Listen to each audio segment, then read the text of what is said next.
Welcome to Real Thoughts and Conversation. My name is Leon Thomas. Here on Real Thoughts and Conversations, we have regular people offering their thoughts and having real civilized conversations about topics that are in the news. My name is Leon Thomas. You're here for Real Thoughts and Conversation. Let's talk about it.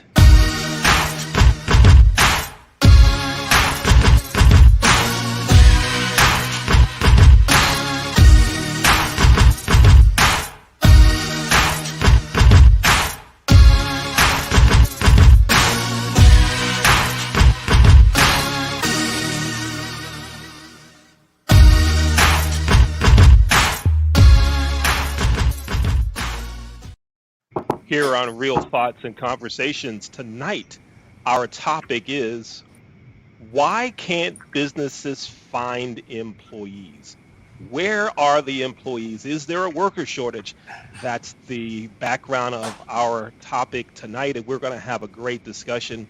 Joining us on the panel tonight, we have John Delosiers joining us. We have Chloe Kinney and Chris Adams. John, Chris, and Chloe, give me a hello wave. All right, it's good to have you all here again. Chris and Chloe, you were with us last week. Thank you for returning for episode number 2. John, you will be panelist number 1 this week. John, introduce yourself to the panel and our viewers. Hello, Leon. Hello, fellow panelists. It's good to be with all of you tonight. I have been in customer service and hotel guest service for a little over 30 years, most of that in hotel. I spent a little bit of time in higher education as well. In 2017, one of my former bosses called me up and he asked me to come help him build a hotel in Cranberry Township, Pennsylvania, just a little bit north of Pittsburgh. And he said if I would help him build that hotel, he'd make me a partner in his hotel development company. So that's where I find myself today. I'm coming to you from Cranberry Township, Pennsylvania, and I'm the managing partner of Nittany Hotel Management Group, also based here in Pittsburgh. Additionally, I'm the president of Practice Hospitality, a small hotel consulting group. Leon taught me how to answer the telephone once upon a time, and he and I have been great friends ever since. John, it's good to see you again. Thanks for participating. Thanks for being here. And maybe if we have time near the end of the show, we'll talk about how I taught you how to answer a phone. Panelist number 2, Chloe Kinney, it's great to have you with us again. Go ahead and tell everyone about you. Hello, my name is Chloe Kinney. I am from Houston, Texas, and I have been in the hospitality industry since November of 2004. I have done a little bit of everything in the hospitality industry. Started off in the front desk and worked my way up into the management roles, and I've been on the sales side for the past about 3 years. So I've been a general manager, I've been an assistant general manager. I'm currently in a director of sales role. So that's a little bit about my work history. I briefly did banking for about a year and a half right after I graduated college. All right, great. Thank you, Chloe. Good to have you with us again. And panelist number 3 tonight will be Chris Adams. Hi, Chris. Fill us in. Good Tell everyone evening, about you. Leon. I'd like to welcome Chloe back. It's good to be back with you. And John, certainly I look forward to sharing the platform with you. I am the area general manager for a Spring Hill Suites and Town Place Suites in Boca Raton, Florida. I have actually been down here for the last 3 years. Our parent company is BF Saul, which is based out of Bethesda, Maryland. And so over the last 30 years, I have had an opportunity to be involved with quite a number of brands and quite a number of roles and still continue to find this industry challenging. I have a phenomenal passion, as it relates to it, and certainly I'm very excited about what's going to happen as we move post-COVID. All right. So thank you, Chris. As we mentioned, the conversation is where are the employees? Why can't businesses find employees? And when I read hotel industry journals, when I watch television news reports, they're all focusing in on hospitality and hospitality related businesses. So hotels and restaurants that owners and managers are reporting that they're busy, business is picked up, and they cannot find employees. So I want to get your insider take on it. Why can't businesses, why can't hotels find employees? John, why is that? Why can't we find employees? Fill us in, John. What's happening that we don't know? Leon, I think part of the problem in the question that you're asking and the question that all of us are asking is we're looking for that one single solitary answer to that question. And there's actually a number of things going on in the labor pool right now that's causing the problem. You know, if I live in a state where one day in a press conference, our governor very flippantly said, he said that the simple answer to your problem is to pay your employees more. And that's not the answer. That might be part of the answer, but it's certainly not the answer. If you would overhear a conversation with me and my Thursday morning breakfast buddies, you might hear one of us say, the problem is this extra unemployment money that everybody's getting right now. Who wants to work when they can make just as much money sitting at home? And that's not necessarily the answer to the problem as well. We have schools that are still closed, or schools that are doing a combination of virtual and face-to-face learning for their students. That takes a lot of parents out of the workplace. Particularly moms seem to be affected by that dynamic. So there's not just one single issue here that's causing a problem. I think there's a number of factors that weigh into that question. All right. Chloe, you're in a different market than John's in. You're in Texas. John's in Pennsylvania. What's your take on it? Why can't businesses find employees? What's the scoop? What do you think? I really feel like it's got a lot to do with expectations at this point. My position is actually being eliminated and being given to like a regional person that's going to handle a bunch of different properties. And so I will be, I'm kind of already in the job hunt of, switching positions or finding a different hotel because of change in ownership. However, the few interviews I've gone on at this point have truly been quite interesting, simply because of the amount of expectations that they're wanting people to have, along with the amount of pay that they're wanting to pay people. So I do feel like there is an issue with the amount of pay. But having been in this industry for 15 plus years, I understand that different markets are going to be different as far as, what they're willing to pay and things like that. However, it's like they want you to have this unrealistic resume, and they get somebody who may not check all of the boxes but has the passion for it, and they're not willing to hire some of those people. So, and I did talk to one lady, and she said a lot of people just are not showing up for the interviews. But I definitely feel like a lot of it has to do with just the expectations of what they are wanting from people and the amount of work that they are wanting from people to do. And people, unfortunately, are not willing to go that route, and they're wanting to either be self-employed or try different ventures. And like it was mentioned before, people have not fully gone back to their regular lives of, the children going to school and, not having to take care of the kids while they're at home and things like that. So I think that's a big part of it. Okay. Now, Chris, you're in Florida. Are you experiencing that problem with your hotels in Florida? And why do you think that is as a nationwide? We keep hearing that. Why? Why do you think we have, and I think, both of my colleagues, I think brought some very relevant reasons. If you consider that, in some instances, it pays more to sit at home, like John mentioned. I think expectations are one. But I think another thing that some of the more successful companies are starting to address is the one size does not fit all. And what I mean by that is, historically, we may not hire somebody if they were not available to work this time frame, that time frame. If they needed Sunday or Monday off, perhaps they might have been eliminated from consideration. So I think there needs to be a little more consideration with regards to changing needs in the workforce.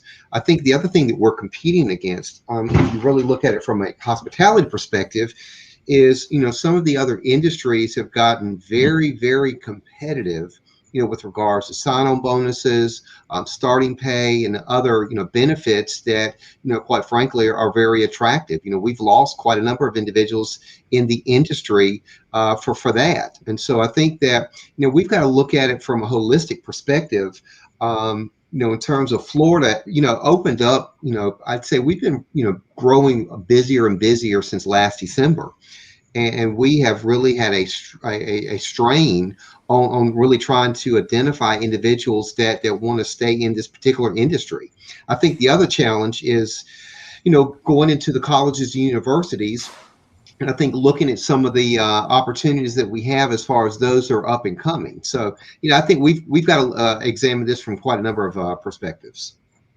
Okay, so what I'm hearing from all of you is there isn't one answer to this. That's correct. And now when I go on social media, I listen to what folks are saying on Twitter.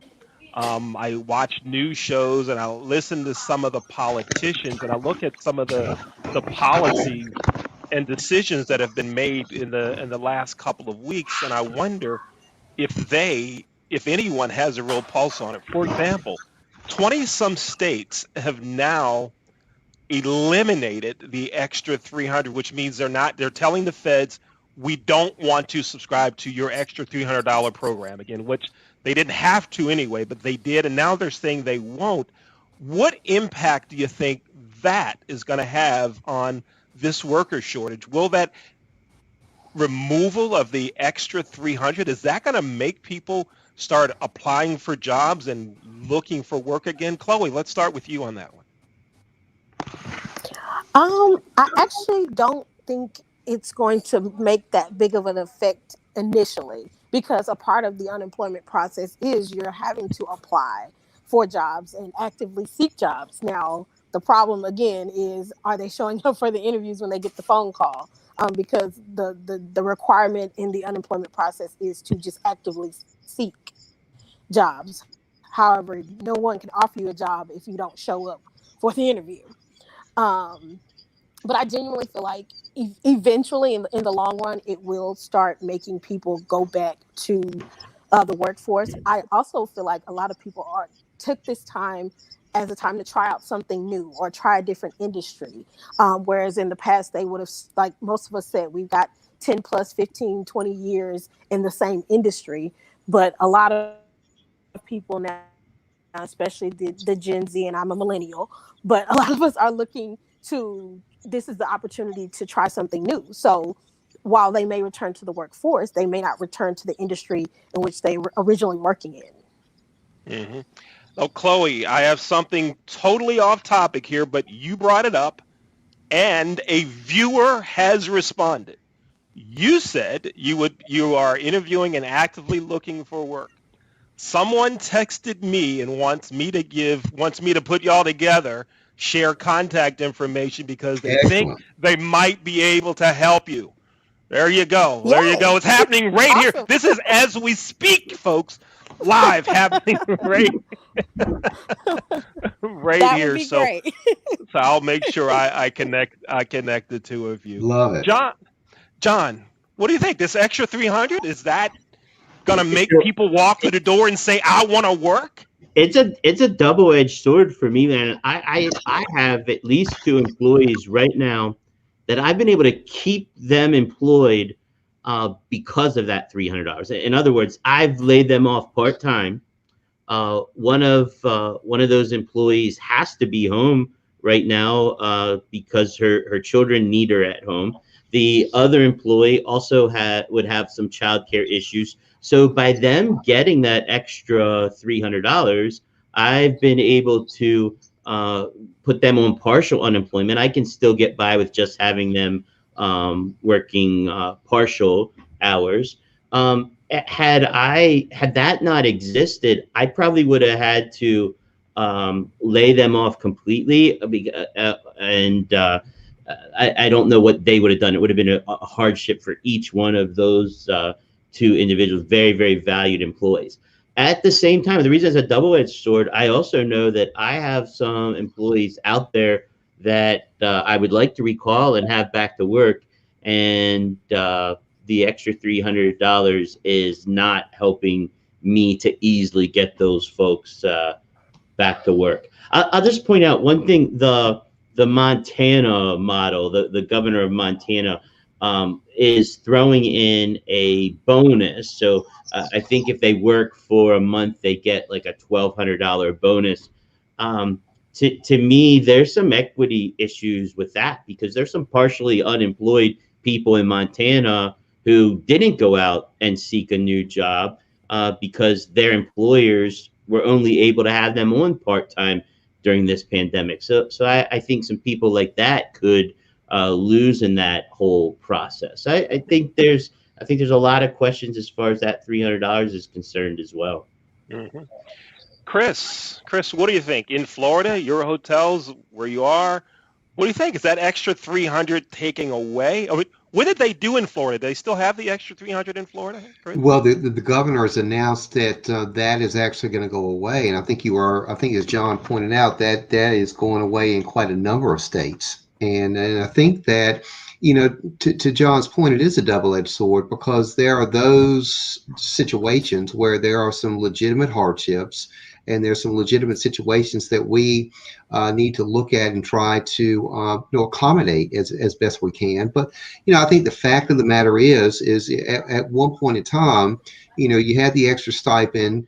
There was the $1,400 stimulus check, and one of the things that individuals did not have to do to collect unemployment, they did not have to demonstrate that they were actively seeking employment. Now, I think some of those mandates have gone up, solidified, where you actually do have to show that you're legitimately and in good faith looking for employment. But when we have placed ads, when we've done our recruiting, we have, for probably every 6 or 7 individuals that we speak with, 1 or 2 are showing up for the interviews. And so it has been a real challenge trying to establish a very stable workforce. And you also have to consider that, some individuals have, that got laid off, have looked and found opportunities in other areas. I think, the apartment and property management field, for example, has seen an increase. And some of the other service industries are seeing some increases based on some of the influential takes that those companies have done to attract individuals. Mm-hmm. Okay. Folks, again, my name is Leon Thomas. You're watching Real Thoughts and Conversation, a show where we allow folks that aren't politicians, that aren't media types, to share their opinions on topics that are current and relevant and important to all of us.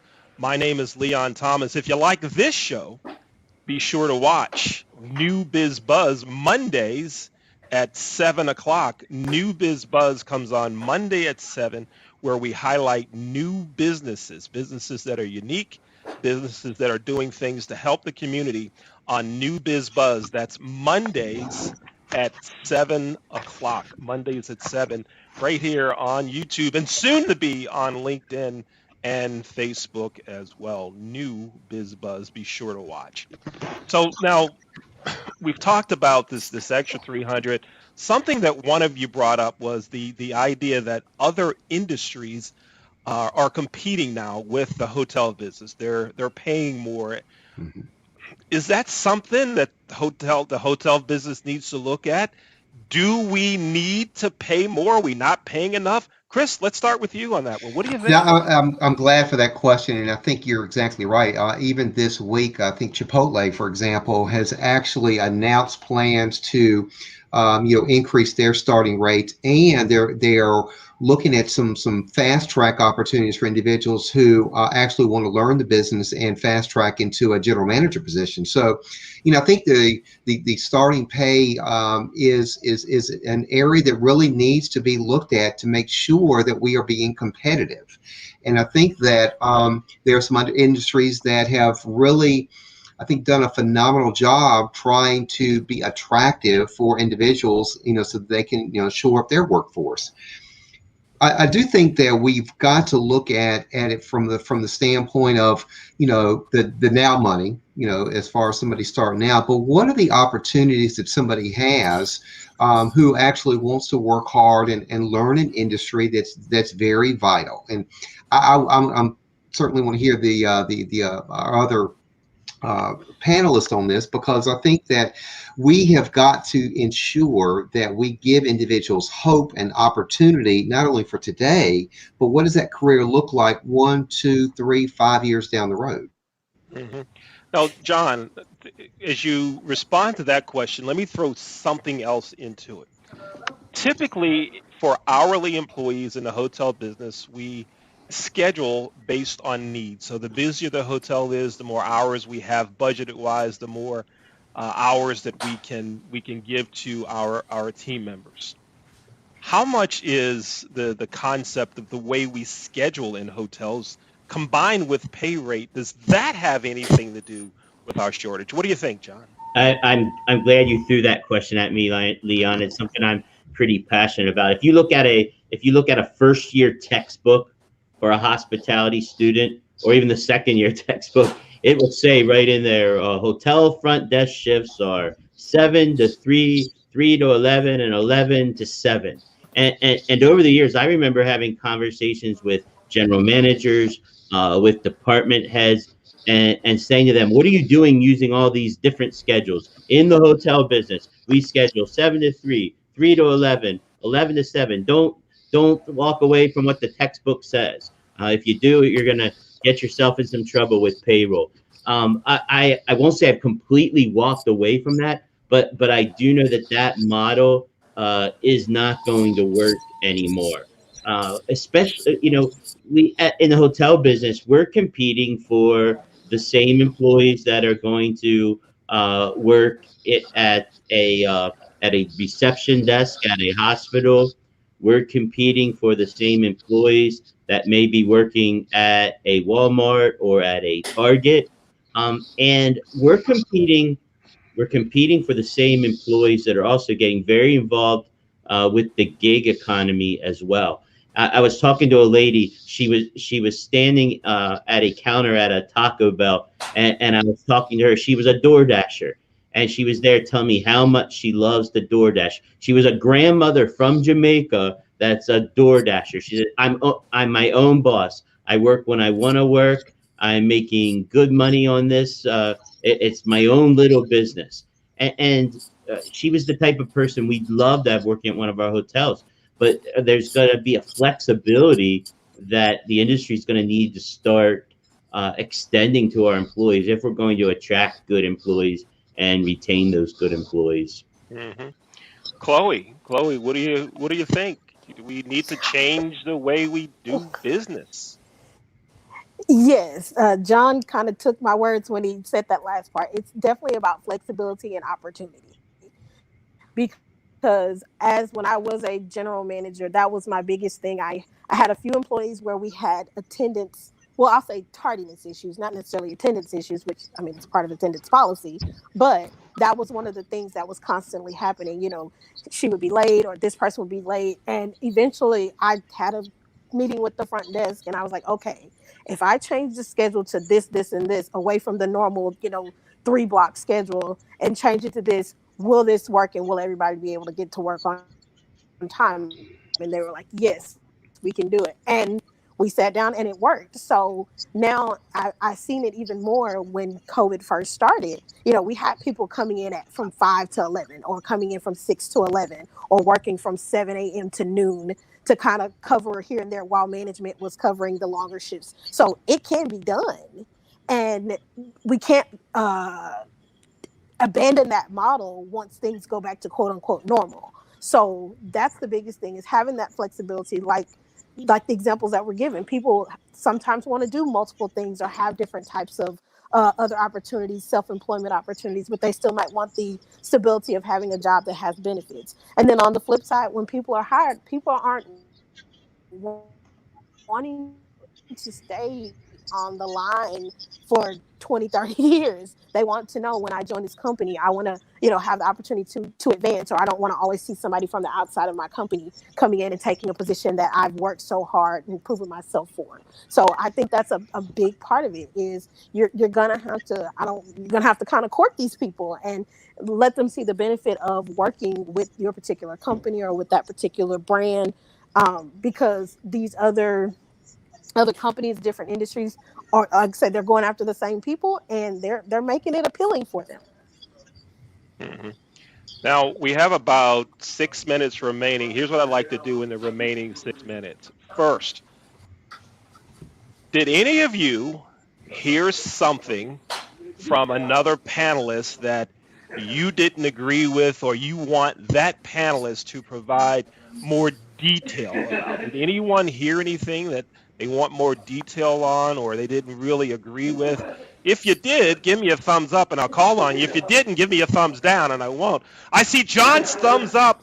John, what did you hear that you want to hear more about or challenge? Go ahead, tell us. So as the management company owner, as the hotel developer, you'll probably guess what this one's about. I still not sure. I believe, and both of my fellow panelists alluded to this. I not sure. I believe that by raising the salary, we solve this problem. Uh, in my markets, I've always determined that we need to pay above market. Uh, we're a small company. We can't offer the level of benefits that larger companies do. So my philosophy has always been pay above the market since I'm not able to offer all those benefits. I think I still have the same problems recruiting staff as what my competitors do, even though I'm paying above market. In my hotel here in Pittsburgh, we our state's about ready to raise its minimum wage to $12 an hour. We don't pay anybody less than $15 an hour, and we still struggle finding new staff.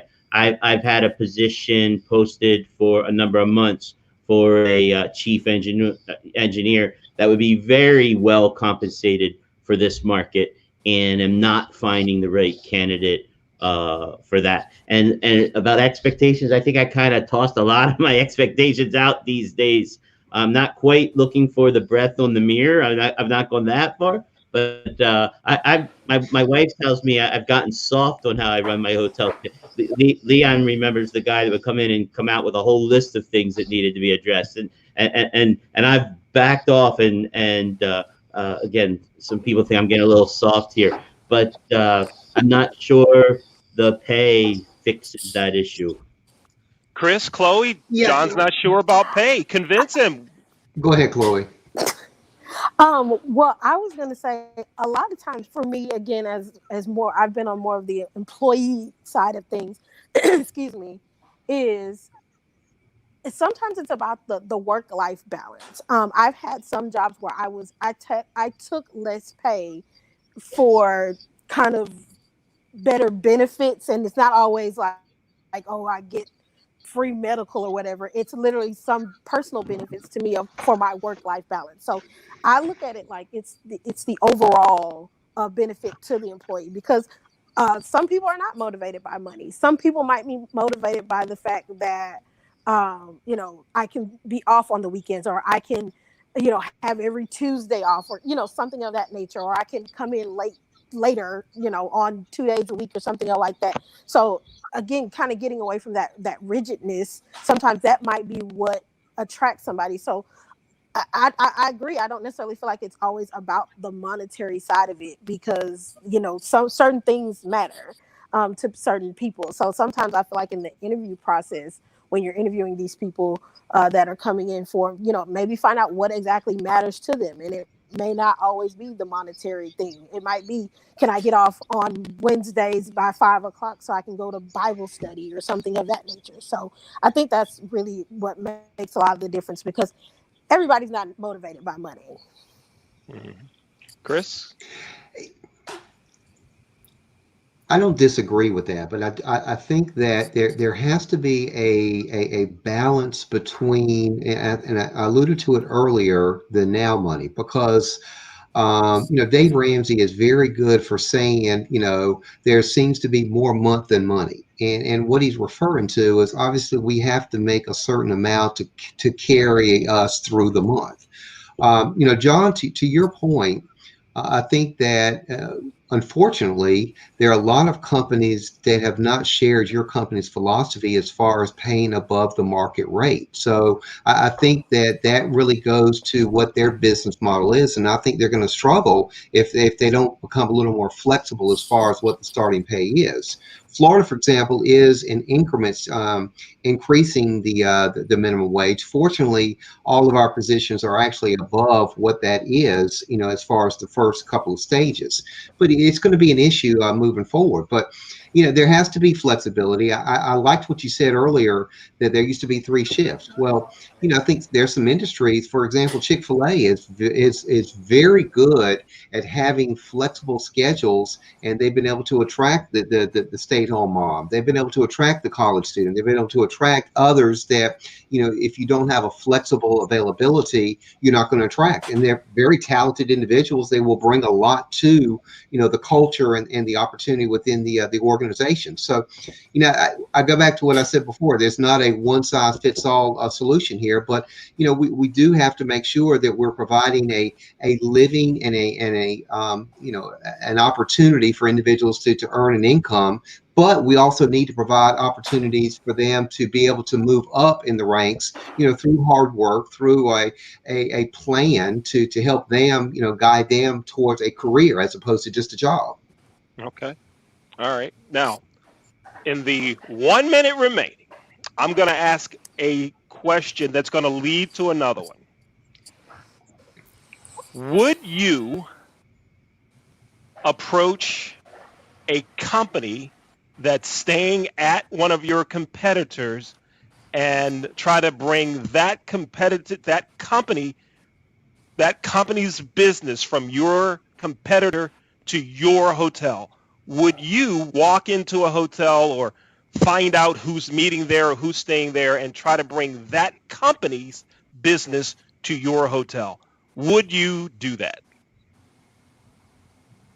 Raise a hand. Would you do that? Would you try to steal business from another company? I like to consider it permanently borrowed. But okay. I think that this is an industry where we provide service, and yes, it's a very competitive industry. But I think that we also have opportunities through reputation, through online surveys, through what people actually look at on social media, and we create those opportunities. Because individuals are using that platform to say either good things or bad things about a hotel. But absolutely, in a heartbeat, absolutely. We would. Okay. Now, similarly, if your hotel got to the point that you just didn't have enough people or you wanted better people, would you go to one of your competitors and try to bring some of their employees to be on board with your team? Would you do that? John, let's go to you first. Would you do that? Yes, I think I would like to think that I would do it in an ethical way and do it in a respectful way. I think it's important that we're friends with all of our competitors.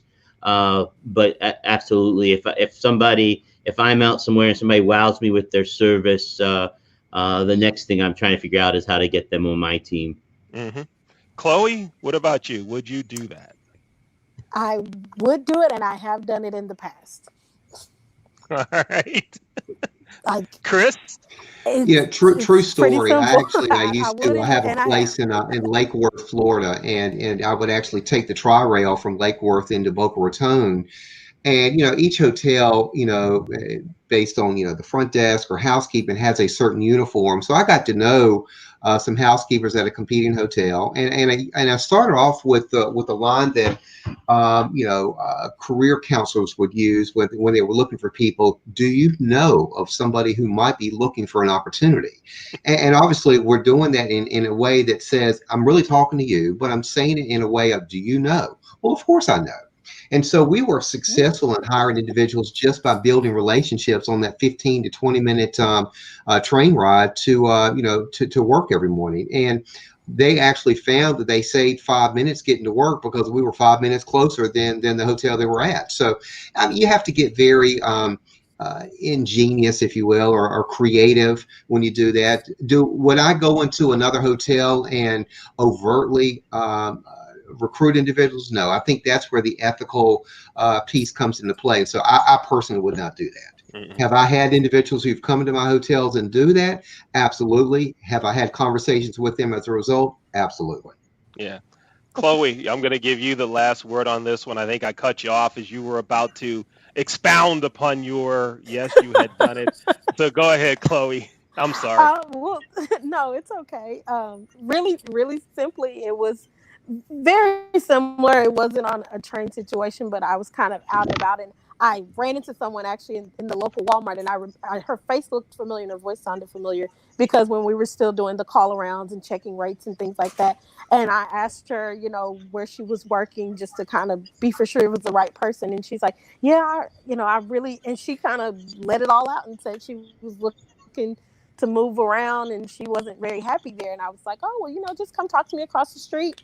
Well, it's a couple miles away, but pretty much across the street. And I asked her to come and talk to me, and we ended up hiring her. But I actually did have a conversation with her manager and, not necessarily getting approval, but letting her know that, she kind of sought me out. I didn't exactly go after her initially. But I let her know that we did have a need, and, we were able to connect, and there wasn't any hard feelings. She wasn't really happy in the environment that she was in, so we were able to get her on, and as far as I know, I guess she's still there. That was a while ago. All right, cool. John Delosier, Chloe Kinney, Chris Adams, and our producer, Dr. J in the background. Thank you all for being here. Thank you for your active participation. Thank you for your thoughts. Thank you for making this a great conversation. Thank you for your time. Folks, this is Real Thoughts and Conversations, where we talk about real issues that are on real people's minds, and we discuss it here in a forum that gives everyone an opportunity to chime in. Join us next week right here at 7 o'clock, and we'll let you know on Friday what the topic of next week's show is going to be. It might be a return to a race relations conversation or issues with nursing homes and long-term healthcare facilities for senior citizens. My name is Leon Thomas. Thanks for watching Real Thoughts and Conversations, where we talk about it.